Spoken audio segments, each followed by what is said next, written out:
Aloha, Assalamualaikum warahmatullahi wabarakatuh. Gimana teman-teman kabarnya? Balik lagi di channel Sisi Khairia. Aku yakin kalian selalu sehat ya, karena gak lama lagi waktu untuk tes SKD, tes seleksi kompetensi dasar, makin dekat.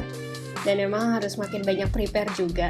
Jadi di sini aku mau sharing ke kalian apa aja yang kira-kira bakal keluar, khususnya pembahasan kali ini tentang tes intelijensia umum (TIU). Dan di sini nanti aku harap teman-teman bisa ngelakuin dan bisa ngerjain soal terkait jarak, kecepatan, dan waktu sama himpunan. Oke, nggak usah lama-lama. Ikan cepat ikan gabus, makin cepat makin bagus. Keep on watching teman-teman and stay tune. Oke, kita ke soal yang pertama. Jadi di sini kita bisa sama-sama baca teman-teman.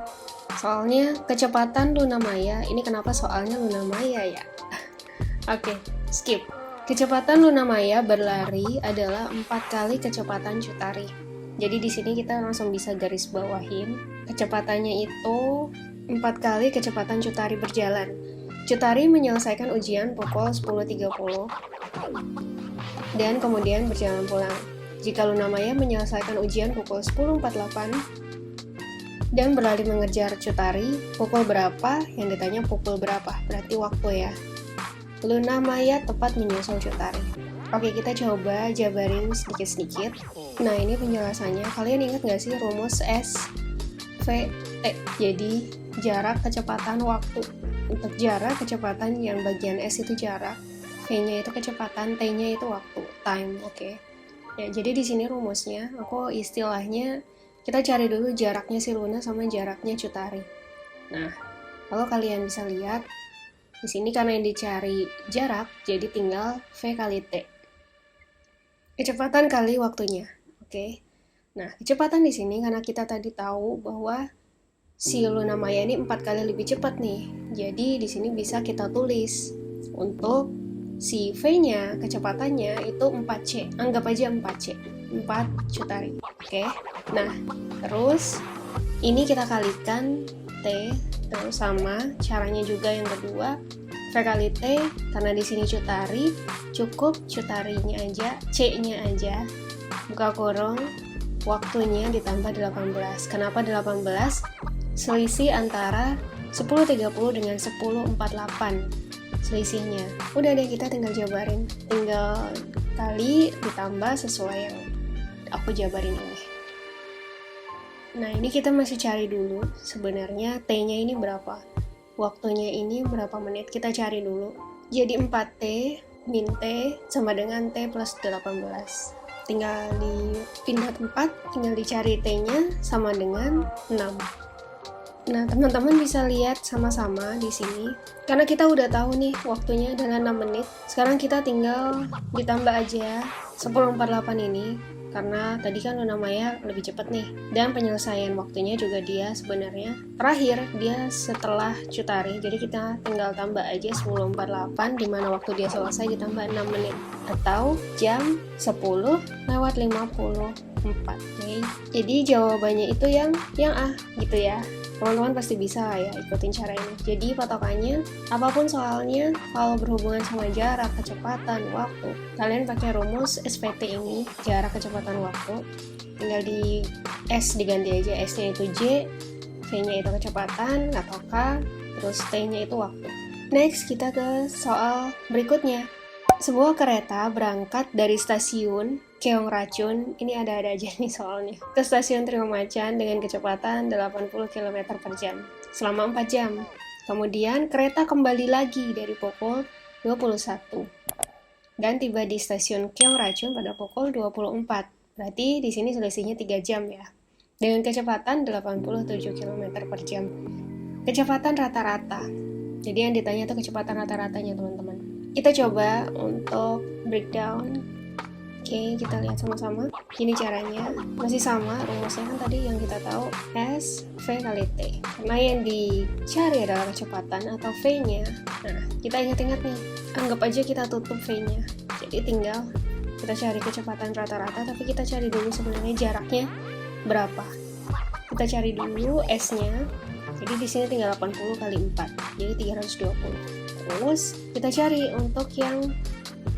kita cari juga untuk jarak yang kedua, yang dari stasiun Triomacan ke Keong Racun. Sama caranya, jadi kita cari dulu untuk jaraknya, dimana 87 kali 3, hasilnya adalah 261 km. Ya, ini jaraknya. Nah, kita udah tahu nih semuanya jaraknya, dua-duanya itu berapa, karena kan punya kecepatan yang beda-beda nih. Sekarang kita bisa lihat sebenarnya kecepatan rata-ratanya berapa. Caranya, tinggal kecepatan rata-rata, aku tulisnya di sini adalah VR, ya, V rata-rata. Nah, kalian bisa lihat sama-sama bahwa rumusnya itu S per T, ya. Kalau kita cari V-nya berarti T, S per T. Di sini S1 plus S2 per T1 ditambah T2. Nah, kita udah sama-sama tahu nih tadi S1-nya itu 320 ditambah 261 km. Nah, nanti tinggal diper aja. Pernya itu di sini kita bisa lihat dari soal 4 jam ditambah dari 21 ke 24 berarti ada 3 jam. Jadi 4 ditambah 3. Hasilnya 83. Jadi jawabannya itu yang A. Next kita ke soal ketiga. Ini soal himpunan teman-teman. Dari 48, nah ini clue pertama, ada 48 orang mahasiswa di sini. Ini totalnya 48 teman-teman. Kemudian ada 27 mahasiswa suka matematika. Kemudian 20 orang atau 20 mahasiswa suka fisika. 7 orang suka keduanya nih, matematika dan fisika. Yang ditanya adalah mahasiswa yang tidak gemar keduanya. Kita coba. Nah, di sini bisa lihat teman-teman. Di sini aku anggapnya lingkaran besar ini adalah 48 jumlah mahasiswanya di dalam satu kelas. Nah, tadi karena kita udah tahu nih 7 orang yang suka keduanya, kita tulis dulu di tengahnya ini 7. Berarti sisanya yang suka matematika sama fisika tinggal dikurang aja dari hasil dari soalnya tadi. Jadi 27 dikurang 7 berarti yang suka matematika tuh 20 orang. Itu pun dengan fisika tuh 13. Oke. Nah, sekarang kita coba cari. Kita kan udah bisa gambarin nih untuk himpunannya. Sekarang kita tinggal cari, tinggal dikurang aja 48 dikurang 20 dari matematika, kemudian 7-nya dari yang suka keduanya, dan 13 untuk yang suka fisika. Jadi hasilnya 8. Nah, itu untuk mahasiswa yang tidak gemar keduanya, tidak gemar matematika dan tidak gemar fisika.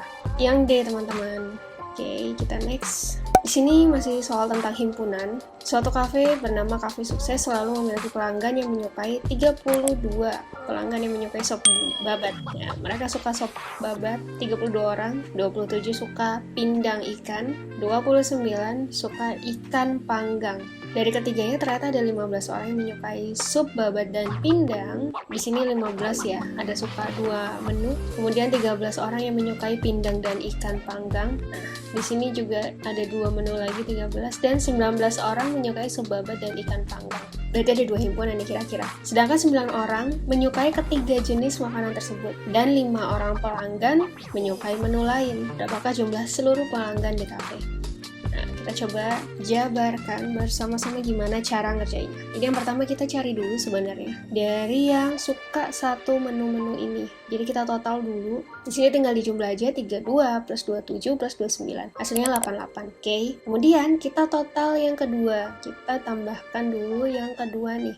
Jadi di sini total yang kedua ini maksudnya adalah dari menu dari orang-orang yang suka 2 menu. Oke, jadi di sini tinggal ditambahkan yang 15 dari orang yang suka sup babat dan pindang, 13 dari yang suka pindang dan ikan panggang, 19 dari sop babat dan ikan panggang. Tinggal ditambahin aja, tambah aja di sini 15 plus 13 plus 19. Oke, hasilnya 47.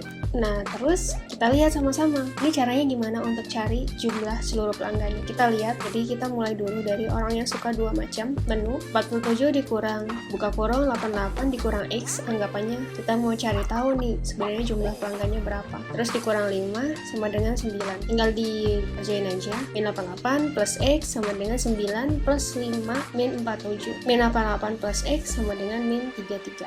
Jadi X sama dengan 55. Nah, Jadi sebenarnya jumlah seluruh pelanggan di kafe itu hanya 55 orang. Jadi di sini jawabannya yang A. Kita ke soal selanjutnya. Dari hasil penelitian terhadap 100 orang, totalnya 100 orang akuntan publik diperoleh data sebagai berikut. 50 akuntan mempunyai usaha sampingan sebagai pemilik restoran. 34 akuntan mempunyai kantor akuntan publik atau KAP yang berbentuk firma.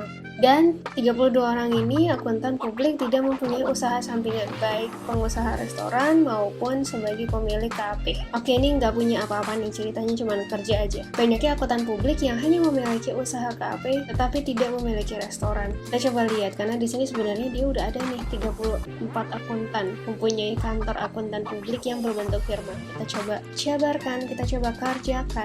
Di sini anggap aja kita 100 dari total orang. Kemudian dari soal ini kita bisa kerjain 50 akuntan yang usaha sampingannya restoran, kita tambah 34 min N plus 32. Kenapa min N? Karena nanti kan kita mau cari nih 34 ini kira-kira yang nggak punya restoran. Jadi tinggal N sama dengan 50 plus 34 plus 32 min 100. Kita tukar posisi. Jadi N sama dengan 16. Kita udah nemu nih N-nya berapa, 16. Cuman kita perlu ingat bahwa tadi KAP di sini sebenarnya ada yang udah punya kantor akuntan publiknya ada 34 akuntan. Nah, kita kurangi dulu. 34 ini dikurang 16 dari hasil tadi. Jadi sebenarnya akuntan publik yang hanya memiliki usaha KAP tapi tidak memiliki restoran itu sebanyak 18 orang aja. Jadi jawabannya yang B, 18 orang. Oh my god, ternyata selesai. Itu tadi sebenarnya soal-soal yang udah aku sharing. Semoga bisa menjawab dan membantu kalian buat bantu ngerjain latihan soal kalian. Semoga kalian suka sama videonya. Jadi aku harap kalian bisa like. Kemudian kalau kalian juga ada pertanyaan, kalian boleh komentar di kolom komen di bawah. Share sebanyak-banyaknya ke teman, saudara, atau ke rekan-rekan di sekitar kalian biar video ini semakin bermanfaat untuk orang lain. Dan gak lupa juga untuk teman-teman bisa subscribe channel Suci Hoiria. Dan gak lupa juga untuk hidupin loncengnya biar kalian terus update video terbaru dari channel ini. Tetap patuhi protokol kesehatan, stay safe, stay healthy, and bye-bye!